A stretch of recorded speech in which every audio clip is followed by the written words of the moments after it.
Pues bien, estamos en la aula 23 de teoría de semigrupos y aplicaciones. El día de hoy vamos a abordar la ecuación de Stokes. La ecuación de Stokes es esta ecuación, es U' menos laplaciano de U más gradiente de P igual a 0. La verdad aquí la he hecho botar una F. Divergencia de U igual a 0, U igual a 0, U de 0 igual a... No, voy a botar 0 mismo. U de 0 igual a phi. Esta es la ecuación de Stokes. Es el caso lineal de Navier-Stokes. Es una ecuación que modela fluidos. Este modela fluidos. Entonces el U es un vector, la verdad. Es U1, U2, UN, dependiendo de la dimensión. Es un vector y el P es la presión.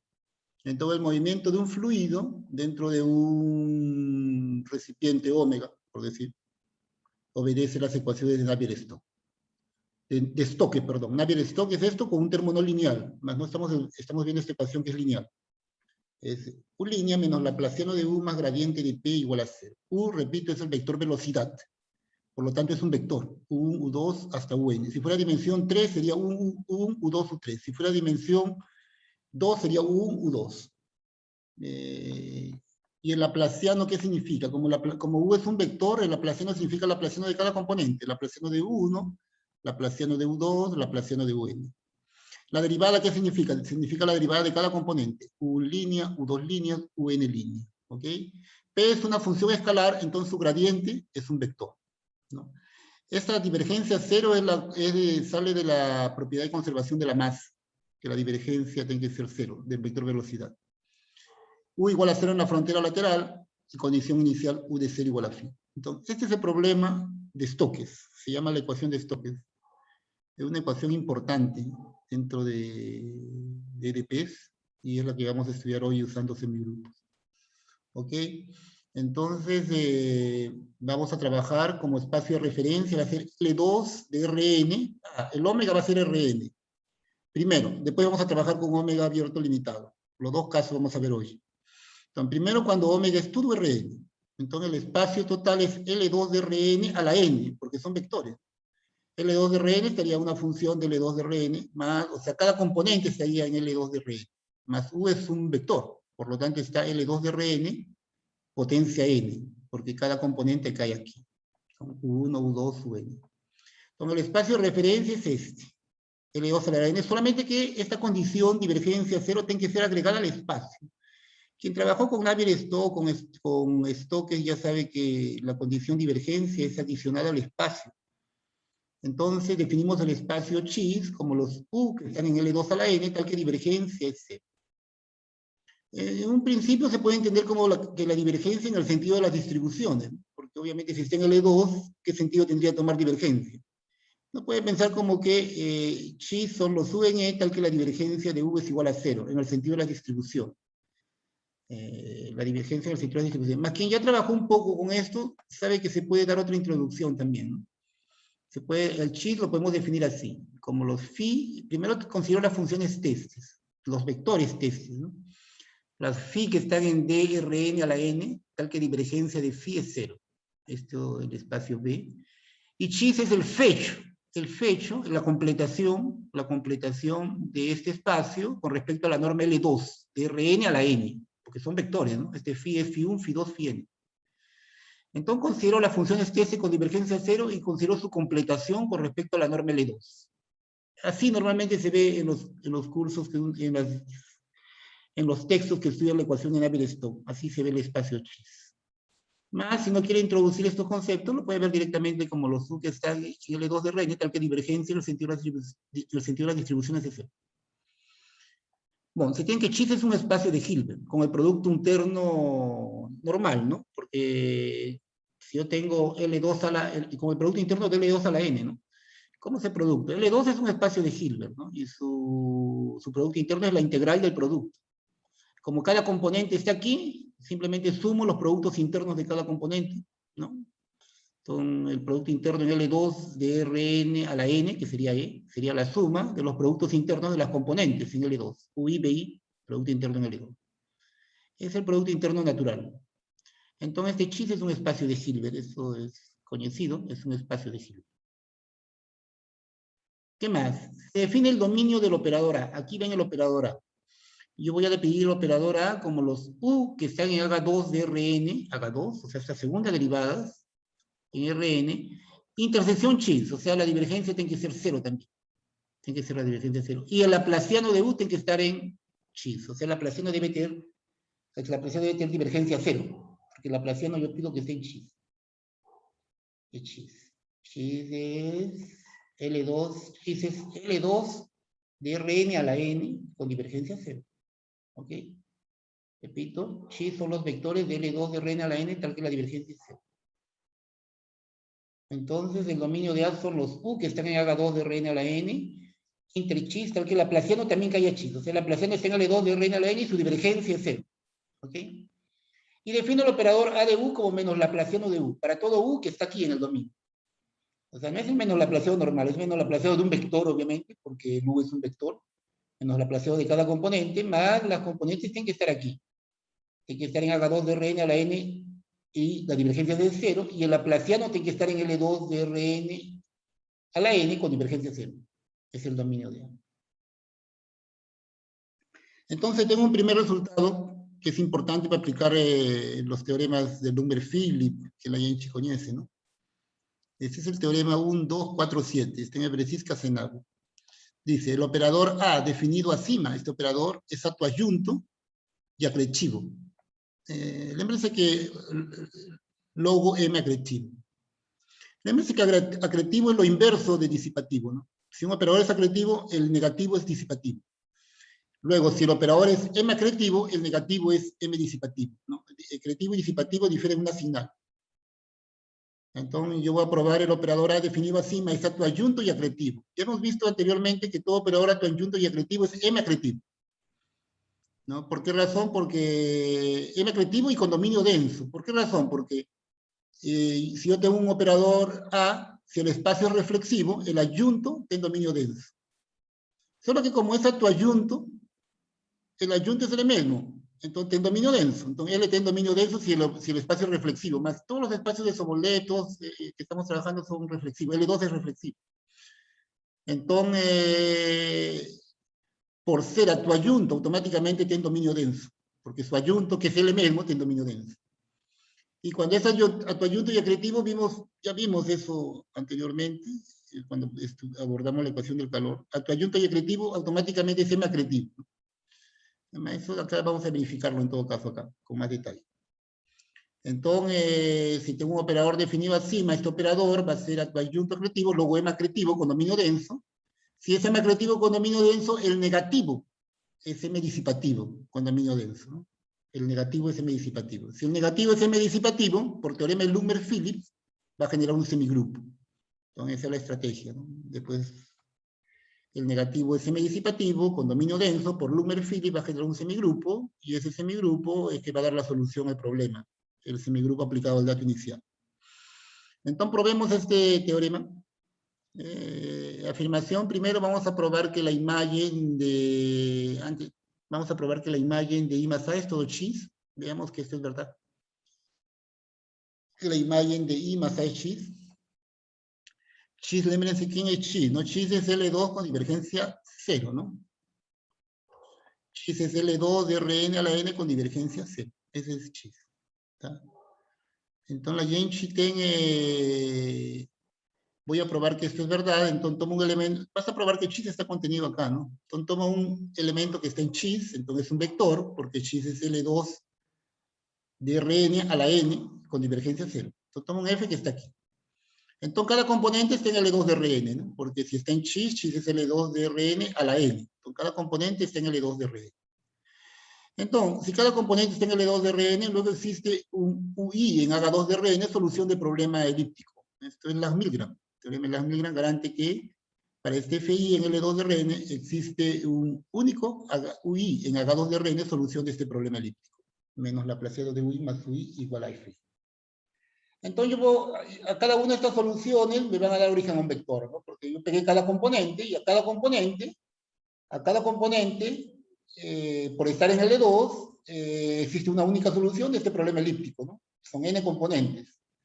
Por lo tanto, el vector U, que son el vector cuyas componentes son estas, va a estar en H2 de Rn a la n, porque cada componente está en H2 de Rn, entonces el vector va a estar en H2 de Rn a la n, y ahí te va a satisfacer esta ecuación, ¿no?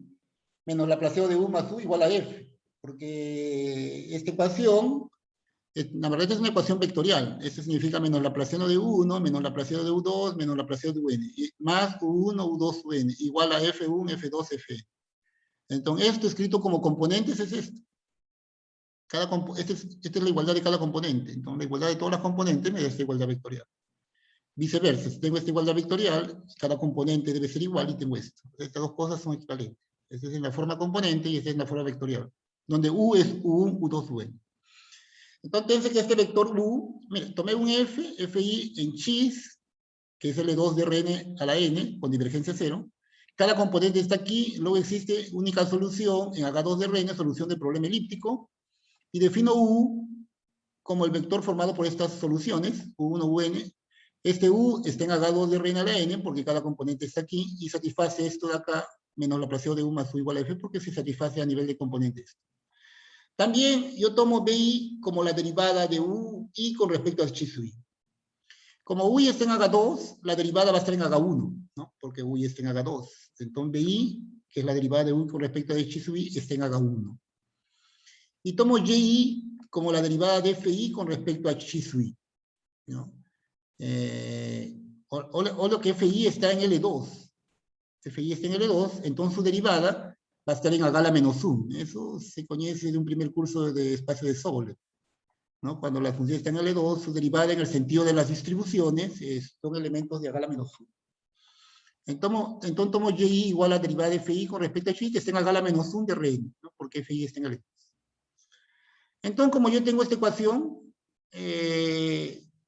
puedo pasar las derivadas, puede ser en el sentido de las distribuciones, y como que yo derivo con respecto a X sub I, cada una de las componentes, y acá tendría derivada X sub I, pasa Laplaciano, y fijaría Laplaciano de BI, acá derivada de UCI es BI, y acá derivada de FI con respecto a X sub I le estamos llamando de Y.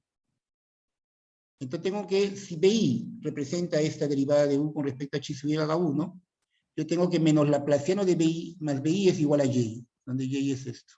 BI es este derivado. Esto sale de acá simplemente pasando la derivada en el sentido de la distribución. Observen lo siguiente, que la divergencia de U, ¿a qué es igual la divergencia de U? La divergencia de U es la suma desde igual 1 hasta n de DUI con respecto a X sub I. O sea, es la suma de los BI, ¿no? Porque BI le hemos llamado a cada uno de estos, y por definición la divergencia es eso. Si yo tengo un vector U1, UN, su divergencia es la suma desde igual 1 a n de la derivada parcial de cada componente con respecto a la respectiva variable de UI de X sub I. Entonces yo tengo que divergencia de U es suma de los BI. ¿Y qué más? Tengo que la suma desde igual 1 hasta n de YI, de estos YI, es igual a la suma desde igual 1 hasta n de DFI con respecto a de X sub I, que es la divergencia de F, por definición, que es 0, porque yo tomé F aquí. F yo tomé en el espacio X, que es L2 de Rn a la n con divergencia 0, ¿no? L2 de Rn a la n con divergencia 0. Entonces yo tengo que sí, que divergencia de U es la suma de los BI y la suma de los YI, porque BI y YI satisfacen esto, los YI son esto, la suma de los YI es la divergencia de F, y es 0, porque F lo tomé en X, que es L2 de Rn a la n con divergencia 0. Entonces yo le llamo W a la divergencia de U. Entonces, rápidamente, si yo sumo desde igual 1 hasta n, sumando aquí, yo voy a tener la suma, va a dar la divergencia de U. Si yo sumo y sumo. Sumando los YI va a dar 0. Entonces voy a tener 0. Sumando los BI, la suma de los BI no es otra cosa que le hemos llamado W. W le estamos llamando a la divergencia. Y la divergencia, W le estamos llamando a la divergencia. Y la divergencia no es otra cosa que la suma de los BI. ¿Ok? Le estoy llamando W a la divergencia, que es la suma de los BI. Entonces yo sumo los BI. Al sumar los BI, la suma de los BI fica aquí, la suma de los BI fica aquí, y la suma de los Y fica aquí. La suma de los Y es 0, porque es la divergencia de F. La suma de los BI le estamos llamando W. Acá fica W, y acá fica menos laplaciano de la suma de los BI, que es W. Entonces, si W es la divergencia de U, a partir de acá sumando, yo tengo que menos laplaciano de W más W es igual a 0. Este problema tiene solución, es solución única. Entonces, W tiene que ser 0 necesariamente. Entonces, de aquí sale que W es 0. Entonces, como W es 0, la divergencia de U es 0. Entonces, yo tengo que el U está en chis, porque lémrense que el U, ¿dónde que estaba? El U está en H2 de Rn. Si está en H2, obviamente está en L2. Está en L2, porque H2 es más fuerte. En H2 está en L2 y acabo de probar que su divergencia es 0. Por lo tanto, U está en chis. U está en chis. Entonces, como U está en chis, y yo puedo escribir esto. Menos laplaciano de U, lo puedo escribir como U menos F. ¿No? Porque lémbrense que menos laplaciano de U más U es igual a F. Entonces, menos laplaciano, el U lo paso al otro lado restando, y tengo que menos laplaciano de U es U menos F. Solo que U, acabé de probar que está en chis. Y F también está en chis, porque lémbrense que tomamos una F en chis, ¿no? Yo quiero probar que esto está contenido en eso. Tomé un F en chis. Quiero probar que el F está aquí en la imagen. Quiero probar que el F está en la imagen. Que es la afirmación. Entonces, el F está en chis, y acabé de probar que el U está en chis. Que el U está en chis. Entonces, menos laplaciano de U, que es U menos F, está en chis. Automáticamente U está en el dominio de A. Porque lémbrense que el dominio de A era H2 de Rn a la N, tal que laplaciano de U está en chis. ¿No? O sea, de aquí, de facto que U está en chis, que U está en H2, y el laplaciano de U está en chis, sale que U está en el dominio de A. ¿No? Lémbrense el dominio de A. El dominio de A es H2, tiene que estar en chis, y el laplaciano tiene que estar en chis. Entonces satisface las tres cosas. U está en H2, U está en chis, y el laplaciano está en chis. O sea, si yo tomé un F que está en chis, empecé a hacer un proceso, llegué que hay una U, tal que menos laplaciano de U más U es igual a F, siendo que este U, acabé de ver que está en el dominio de A. Porque está en chis, su laplaciano está en chis, y U está en H2 también. Y entonces yo tengo que U, pasando al otro lado, más A de U, porque A es menos laplaciano, es igual a F. ¿No? Pasando hasta el otro lado. Siendo que el U está en el dominio de A. Entonces yo tengo que U más A de U es F, siendo que U está en el dominio de A. Entonces yo tengo que la imagen de I más A es igual a chis. Porque tomé un elemento en chis y estaba en la imagen. Lo otro es inmediato, que la imagen está en chis, ¿no? Chis es el espacio total. Entonces tengo esta afirmación que la imagen de I más A es chis. Que la imagen de I más A es chis. ¿Qué más? ¿Qué más? También tengo esta igualdad, que A de U por B, esto que A de U es menos laplaciano de U por B, producto interno L2, y esta misma cosa que la dualidad, ¿no?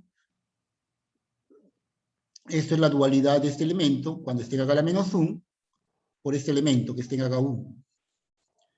Que normalmente se puede escribir como esto, gradiente de U, gradiente de B. Así es como actúa menos laplaciano como elemento de H menos 1. Entonces yo tomo U igual a B, yo tengo que A de U por U es igual gradiente de U cuadrado y es mayor o igual que 0. Entonces tengo que A de U es mayor o igual que 0. De ahí sale que es acretivo. Que A es acretivo, ¿no? Estoy hablando que A es acretivo. Adjunto acretivo, ¿no? Que A de U es mayor o igual que 0, es acretivo. Ahora verifiquemos que es adjunto. Adjunto, yo tengo que A de UB, aquí, es gradiente de U, gradiente de B. ¿No? A de UB, gradiente de U, gradiente de B. Entonces yo tengo que A de U es igual a gradiente de U, gradiente de B. También, si yo voto U por A de B. Como estamos con un producto interno complejo, U, A de B es la misma cosa que el fecho, el conjugado de A de B por U. Entonces, A de B por U aplico la primera fórmula. Aplico esta fórmula haciendo que en lugar de U tomo B y en lugar de B tomo U. Aplicando esta fórmula donde U es B y B es U, yo tendría que el conjugado de A de BU vendría a ser el conjugado esto aplicando la primera fórmula, es gradiente de B, gradiente de B, ¿no? Conjugado. Porque esto, cuando intercambio sale conjugado. Ahora aquí estoy aplicando la fórmula de arriba, simplemente trocando U por B. Acá boto B y acá U. Entonces, gradiente de B, gradiente de U, conjugado. Más, yo puedo intercambiar y se desaparece el conjugado. Fica gradiente de U, gradiente de B. Eso que gradiente de U, gradiente de B es A de U por B. A de U por B. Entonces, luego tengo que A de U por B, que es esto, es igual a U a B, para todo V en el dominio. O sea, el operador es adjunto. Entonces, yo tengo que el operador es adjunto y M acretivo, ¿no? Porque vimos que es acretivo, y la imagen de I más A es X. Esto junto con acretivo significa que es M acretivo. Entonces, el operador es M acretivo, y M acretivo, y adjunto ainda, ¿no? Adjunto, como vamos a ver. Entonces, obviamente, es M acretivo de adjunto, ¿no? De ser adjunto, automáticamente sale que el dominio es denso. Entonces, ya tengo que es dominio denso. Y M acretivo. Entonces, tengo un operador M acretivo con dominio denso, ¿no? Porque ser adjunto implica que el dominio es denso. Y es M acretivo que acabamos de ver, ¿no? Porque acabamos de ver que es M acretivo. Porque la imagen da todo X y A de U por U es mayor o igual que 0, M acretivo. Entonces, automáticamente, si A es M acretivo y con dominio denso, el menos A es M disipativo, porque la definición de M disipativo es lo inverso de acretivo, ¿no? M disipativo es, en lugar de ser mayor o igual, es menor o igual. Entonces, si A es M acretivo, menos A es M disipativo, y su dominio es lo mismo, entonces es densamente definido. Entonces tengo que menos A es M disipativo y densamente definido. ¿Ok? La justificante es este, ¿no? Porque si es reflexivo, el adjunto tiene dominio denso. Solamente que es reflexivo sí, y ahí nada más. El adjunto que es igual a A tiene dominio denso. Porque es adjunto. Por eso sale que el dominio es denso. Entonces tenemos que menos A es M disipativo y densamente definido. Por el teorema de Lummer-Philip, menos A genera un semigrupo de contracciones. Menos A genera un semigrupo de contracciones, el cual denotamos por TDT. Entonces, en su siguiente teorema, es consecuencia directa, ¿no? Si phi pertenece al espacio X, U de T igual a el semigrupo aplicado a phi, es tal que U pertenece a C0 infinito X, inter C1 C0 infinito X, y el laplaciano de U pertenece a C0 infinito X. Y U es la única solución de este problema. U es la única solución de ese problema, que es el problema que queríamos resolver. U de T menos laplaciano de U. Eso. Entonces, ese teorema es directo, ¿no? Porque por Lummer-Phillips tengo el semigrupo, y eso, la verdad, es este teorema. Lo hemos hecho en el Albercio, más en el Bresis también utilizamos en el aula Vinci el enunciado que está en Bresis Casenave, ¿no? Teorema 1334, página 48. En abstracto, en general. Si tengo un operador adjunto acretivo sobre X y T de T el semigrupo de contracciones generado por menos A, para cada X en X, la función U de T, T de T de X, T mayor o igual que 0, tiene las siguientes propiedades. Está en C0 infinito X, inter C0 infinito dominio de A, inter C1 0 infinito X, y U es la única solución de problema de U de T más A de U igual a 0 para todo de mayor que 0. O sea, es exactamente la aplicación de este resultado que da el teorema, ¿no? Eso ya sabíamos, que el semigrupo da la solución del problema de Cauchy. Y ahí la tengo esta regularidad. ¿Ok? Entonces, eso sería lo referente a Rn. La solución del problema de Stokes cuando omega es Rn. Esta es una ecuación muy importante, el problema de Stokes, porque es la base para estudiar Navier-Stokes. Entonces, ahora vamos a ver cuando omega es un dominio limitado regular, no cuando no es todo Rn, ¿no? Entonces, veamos cuando omega es un abierto limitado regular, ¿no? Cuando omega es Rn, ya hemos visto la solución del problema de Stokes. Solamente que aquí tengo un poquillo que de repente sacó un poco desapercibido, que se va a ver más claramente. Que acá hay una gradiente de presión y cuando resolvimos no está el gradiente de presión. Eso, él desaparece, él está embutido en esta condición, divergencia C.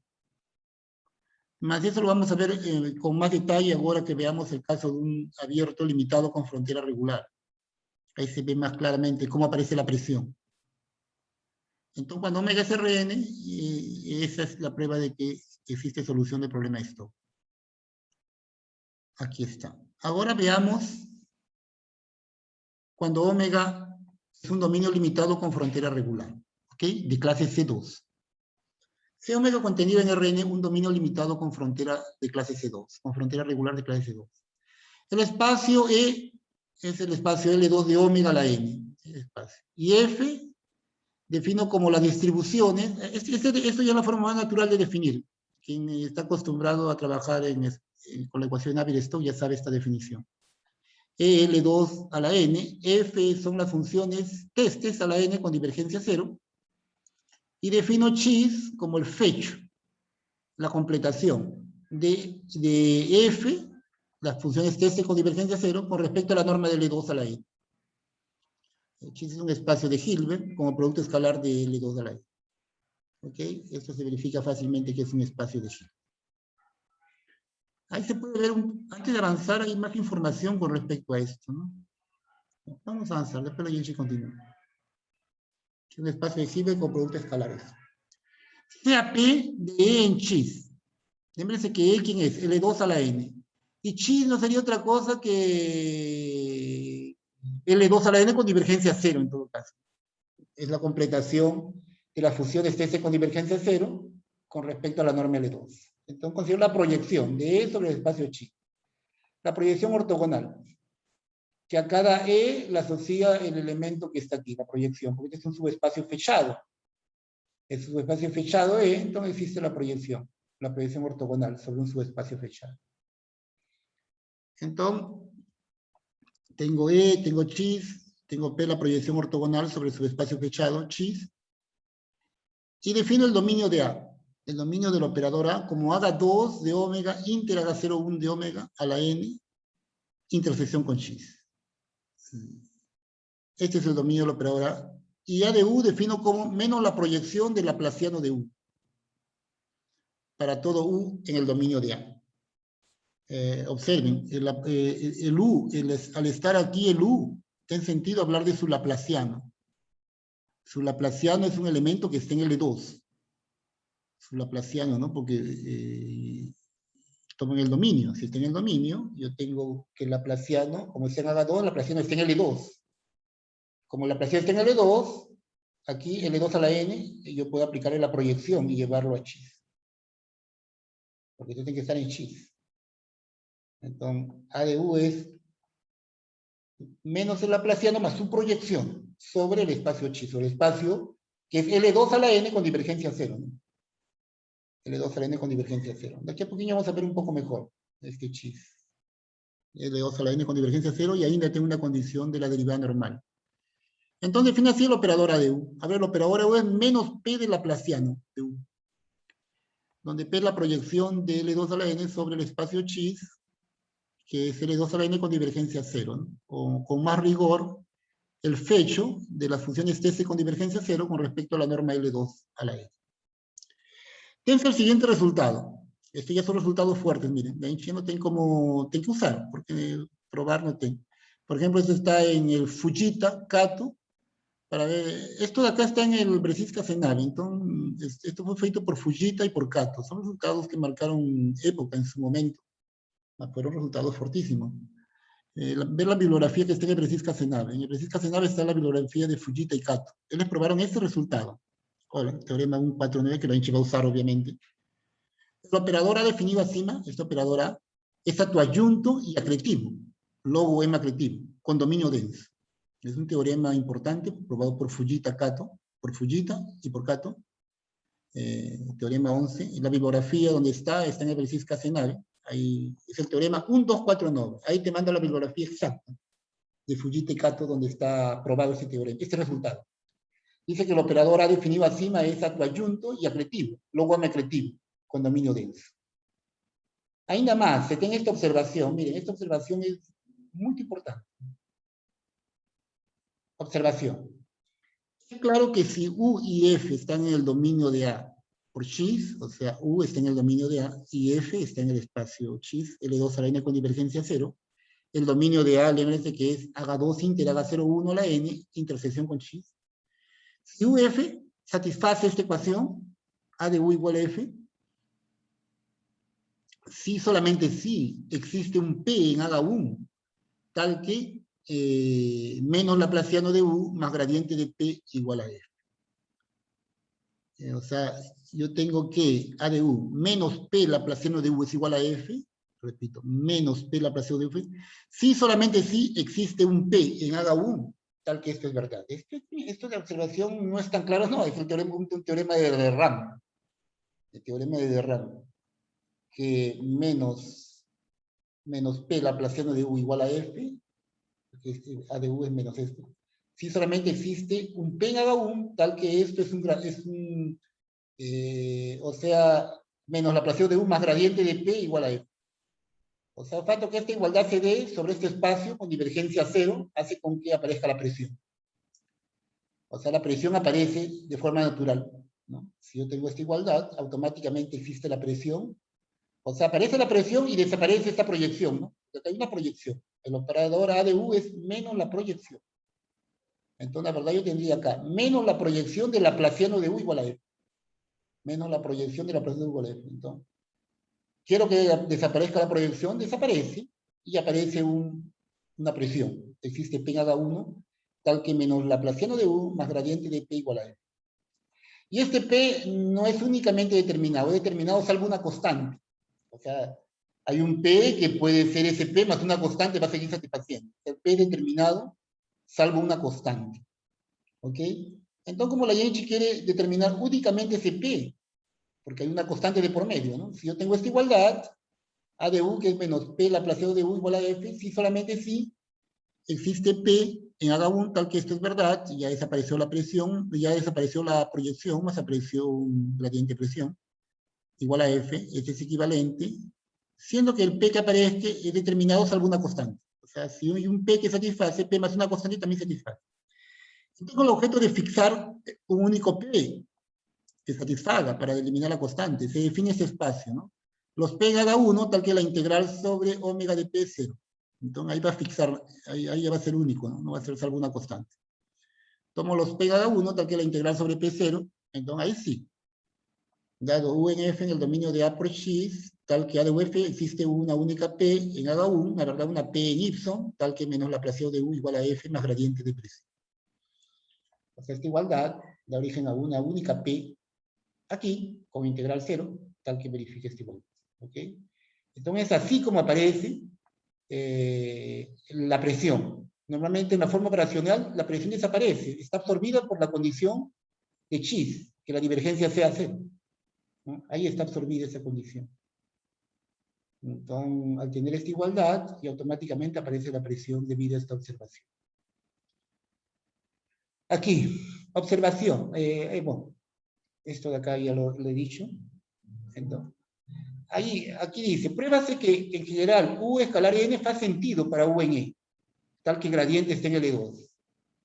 Y en general, el X lo puede identificar como ese espacio. Los U que están en E, tal que divergencia es 0 en omega, y U escalar la normal es igual a 0. O sea, esto de acá parece ya tiene sentido. Siempre y cuando el gradiente esté en L2, ¿no? Más uno normalmente identifica el X como este espacio. Los elementos de L2 a la N con divergencia 0 y con V escalar normal 0 en la frontera. Su ortogonal, X ortogonal son los U en E, tal que existe. Se prueba que el ortogonal de X, el ortogonal de X son los U que están en E, tal que existe P en haga 1 de omega, tal que U es gradiente de P.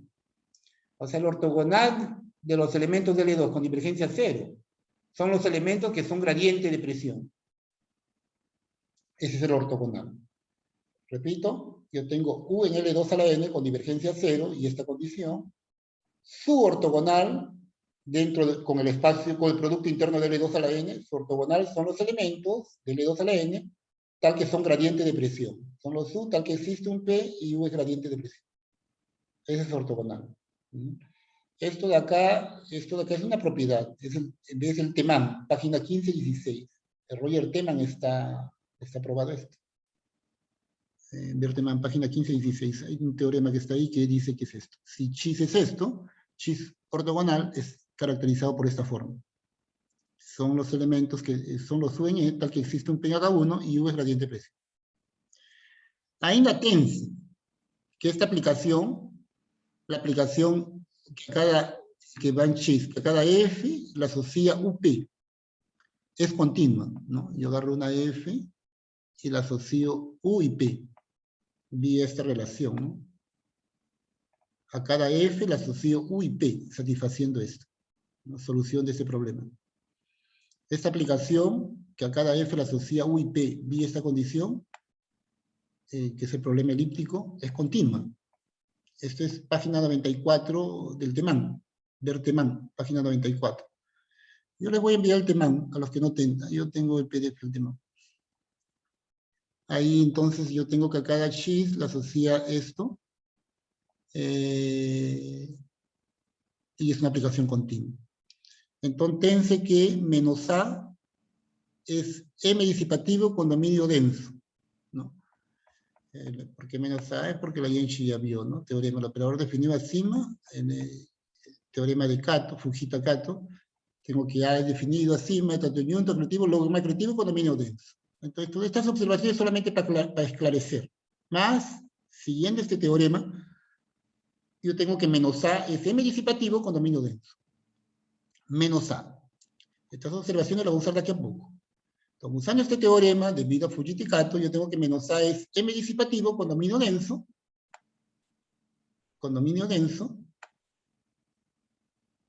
Luego genera un semigrupo de contracciones, ¿no? Eso es debido al teorema de Fujita-Kato. Por en cuanto no estoy usando para nada estas observaciones que yo boté ahí, que de aquí a poco voy a usar. Estas observaciones son referentes a cómo aparece la presión. Entonces, por en cuanto utilizo el teorema debido a Fujita-Kato, que el operador ha definido acima, que es un operador autoayunto, acretivo, luego M acretivo con dominio denso, y por lo tanto menos A es M disipativo con dominio denso, y por lo tanto genera un semigrupo de contracciones por el teorema de Lumber-Phillips en chis, o cual notamos por T de T. Tense así el siguiente teorema. Sea phi en chis y U de T, T de phi. Entonces, U pertenece a las continuas 0 infinito chis, inter C1 0 infinito chis, laplaciado de U en C0 infinito chis. Es la única solución de este problema. U de T menos proyección del laplaciano de U con U de 0 igual a phi. ¿Ok? Esta solución. Esto de acá es consecuencia directa, ¿no? Del teorema que ya sea esto o ya sea este teorema abstracto o el que la gente usa del Albercio, que también está esa versión parecida. Entonces, tengo automáticamente la solución de este problema, porque U de T, solución del problema U de T más A laplaciano de U igual a 0, solamente que, o menos A de U, solamente que A de U es la proyección del laplaciano de U. Porque siempre que hemos definido, el A de U es menos la proyección de E en el espacio chis. Ese es el operador A de U. Entonces, vemos que menos A es M disipativo con dominio denso, entonces genera un semigrupo de contracciones, y U de T, el semigrupo aplicado a phi es solución de este problema. UT menos la proyección de la presión de U igual a 0, U de 0 igual a phi. Más, por la observación de aquí podemos recuperar la presión. Porque lémrense que, observación, U pertenece aquí, resuelve el problema estrella, si solamente si existe una presión, una P presión. Este P, este P tal vez hubiera mudado la letra, porque este P es de proyección, y este P es de presión, que no tiene nada que ver, son diferentes. Este P es de la proyección, y este P es de presión. Entonces, U pertenece a continua 0 infinito, inter C1 0 infinito, que es esto de acá, inter C 0 infinito dominio A, resuelve estrella así solamente si existe un P, es la presión, es el 0 infinito, tal que UT menos laplaciado de U más gradiente de P igual a 0, para todo T mayor igual que 0, y U de 0 igual a P. O sea, de aquí yo consigo pasar aquí, y desaparece la proyección, más aparece el gradiente de presión. ¿Ok? Estos dos problemas son equivalentes. O sea, a la larga, si resolvemos esto, acabamos de resolver esto. Y verdaderamente, ¿no? Eso se puede verificar. Si U resuelve estrella, dado T mayor que C, o sea, un P que está en Ipson, contenido en H1, Ipson no es otra cosa que H1, tal que la integral sobre omega 0. Tomo una P que es únicamente determinada. Entonces, dado T sea P, contenido tal que menos laplaciano de U más gradiente de P igual a menos UT más X. Porque yo tengo que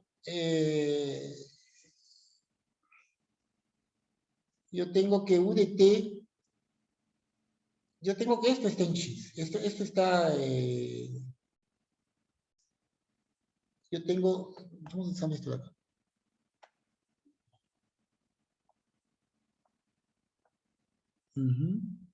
Yo tengo que A de U igual a F si solamente existe un P tal que esto es verdad. Entonces tengo A de U igual a F. Entonces existe un P tal que esto es únicamente determinado. Entonces estamos usando eso. Entonces yo tengo solución. Entonces yo tengo que menos P, que sería A de U, igual a menos U de T. ¿No? El F sería menos U de T. Este es menos la proyección de la Laplaciano es igual a F, que sería menos U de T, si solamente si esto es igual a esto de acá. Existe un P en H1. En todo caso, en Ipson únicamente determinado. Entonces, como yo tengo esta igualdad, yo tengo esto igual a menos U de T, va a existir un P, esta es la justificativa, ¿no? Como yo tengo que esto es menos UT, va a existir un P aquí tal que esto, más gradiente de P es menos UT. Entonces sigue por la observación que este mapa es continuo. Así P está en las continuas 0 infinito H1. Y U resuelve 2. O sea, de aquí de 1 yo paso para 2. De 1 paso para 2. Ahora de 2 puedo pasar para 1 también.